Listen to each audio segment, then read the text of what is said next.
Good Wednesday morning. This is the Great Basin Fire Potential Briefing for the next 7 days. We take a look at our impact map and we continue with wind concerns across northeastern Nevada, a good portion of southern Idaho where we currently do have large fire activity, as well as towards central and eastern Utah where also we have some large fire activity going on as well.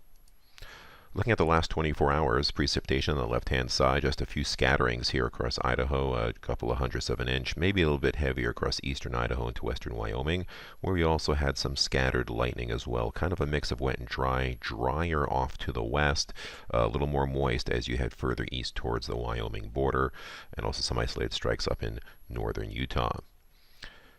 Fire activity has been picking up. We can see that through here with the new fires in the red, existing fires in the yellow. The open circles are large fires of several hundred to several thousand acres currently. Precipitation over the past 7 days, very light across the region, and the southern half has had very little precipitation, if any, over the past month. However, about 20 to 30 days ago, we did have some significant precipitation across central and northern areas of Idaho.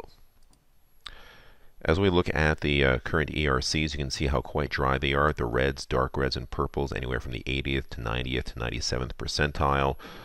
Borderline across northern Nevada and southern Utah in the 50th to 70th percentile, more moist to the north.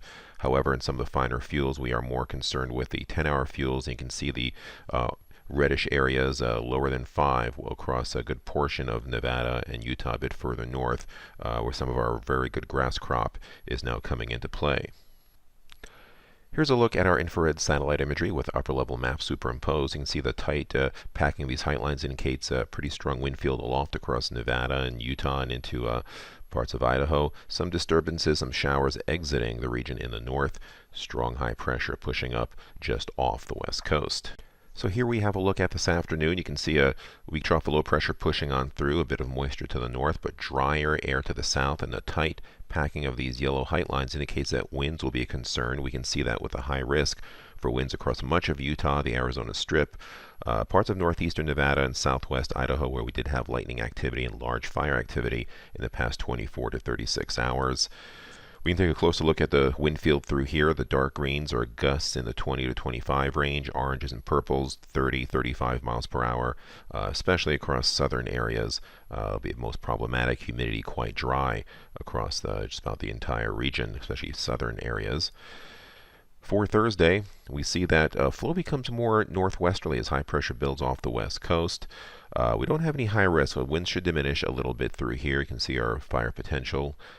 If we look at the winds, quite light and negligible across Nevada, still maybe 20 to 25 miles per hour across parts of central and eastern Utah. You can see the humidity on the right-hand side, still quite dry. Friday, high pressure starts to build over us, drier air coming in. If we look at we go to our wind field, you can see winds very light under that high pressure and pretty light just about everywhere. Humidity single digits to mid-teens from south to north. Precipitation over the next 3 days, very negligible, just some maybe some isolated lightning or showers along the Idaho, Nevada, Utah border. A bit wetter as you head into the Tetons. They could see a quarter to a half inch there locally. And further down the road, as we go into the weekend, Saturday, a little bit of a disturbance. We'll have to watch this across northern Utah, northern Nevada, southern Idaho. Could be some isolated thunderstorms. We have no high risk at the present time. It's a small area, and then drier air starts punching in Sunday, Monday.